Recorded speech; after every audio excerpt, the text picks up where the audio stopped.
குட்டீஸ் இன்னைக்கு டே 17ஓடது ரீகேப் பண்ணிடலாம். அடுத்தது டே 18 போகலாம். சரிங்களா? இக்கு ப்ளஸ் ஓ கோ. கோக்கு கால் இருக்குது, கால் எழுத்து போடணும். கொக்குக்கு கால் இருக்குது, ஸோ கோக்கு கால் இருக்கும். அந்த கால் எழுத்து வந்தாலே கோ வரிசை, ஓ வரிசை அப்படின்றது ஞாபகம் வச்சுக்கிட்டே இருக்கணும். நீங்கள் கண்டிப்பாக டே 17 எல்லாமே படிச்சிருப்பீங்கன்னு நினைக்கிறேன். ஒரு வாட்டி கோ, மோ, சோ, நோ, டோ, நோ, தோ, நோ, போ, மோ, யோ, ரோ, லோ, வோ, லோ, லோ, ரோ, நோ. ஸோ எல்லாத்தையும் ஒரு வாட்டி நம்ம படித்து காட்டியாச்சு.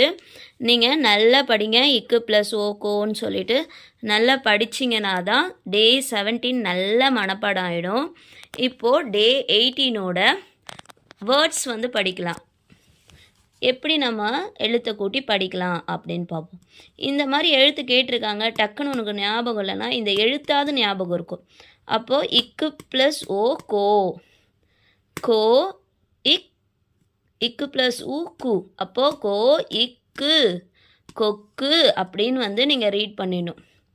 கோ இக்கு ப்ளஸ் ஓ கோ. அதே மாதிரி ஒரு 4-5 வாட்டி கோ கோன்னு படிச்சிங்கனாலே இந்த எழுத்து நல்ல மனப்பாடம் ஆகிடும்.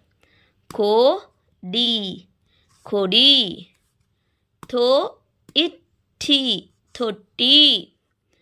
நோ டி, நொடி. போ இம் மை, பொம்மை. மோ இட்டு, மொட்டு, மொட்டு. ஓகே. கோ டு, கொடு. கோ இத்த நார், கொத்த நார்,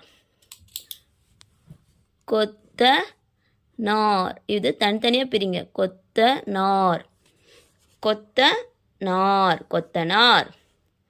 கோயண்டு, கொண்டு. பொதி, பொதி. தொழுதல், தொழுதல். மொழி, மொழி. சோ இல், சொல். தோ இல்லை, தொல்லை. போ இல் லா, இங்கு, பொல்லாங்கு. பொய், போ இ, பொய். சொகுசு, சொகுசு. போயிங்கி, பொங்கி. போ இட்டு, பொட்டு. தோ இட்டு, தொட்டு. தோ இட்டி இல், தொட்டில். கோ இல், கொல். ஸோ இந்த மாதிரி நிறைய வார்த்தைகள் இருக்குது. நான் அதில் ஒரு சிலர் தான் எழுதி உங்களுக்கு படித்து காட்டியிருக்கேன். நீங்கள் இது படிக்க படிக்க எழுத்துக்கள் எல்லாமே மனப்பாடம் ஆகிடும். அதே மாதிரி ரொம்ப ரொம்ப ஈஸியாக இருக்கும். ஓ வரிசைனா கால் போடணும் அப்படின்னு மட்டும் நல்லா ஞாபகம் வச்சுக்கிங்கன்னா ஓ வரிசை நல்லாவே ஞாபகம் இருக்கும். சரிங்களா? இப்போது டே 18ம் டே 17ம் நல்ல தரவு பண்ணிக்கோங்க. அடுத்து டே 19 போகலாம். ரொம்ப ரொம்ப ஈஸியாக இருக்கும். டே 20க்குள்ளே எல்லாத்தையும் முடிச்சுட்டு அழகாக ரீடிங் ப்ராக்டிஸே போயிடலாம். சரிங்களா? இந்த வீடியோ உங்களுக்கு பிடிச்சிருந்தா ஒரு லைக் கொடுத்துக்குங்க. யாருக்குன்னா இதை ஷேர் பண்ணணும்னு நினச்சிங்கன்னா கண்டிப்பாக ஷேர் பண்ணிவிடுங்க. அவங்களுக்கு யூஸ்ஃபுல்லாக இருக்கும். தேங்க்யூ ஃபார் வாட்சிங்.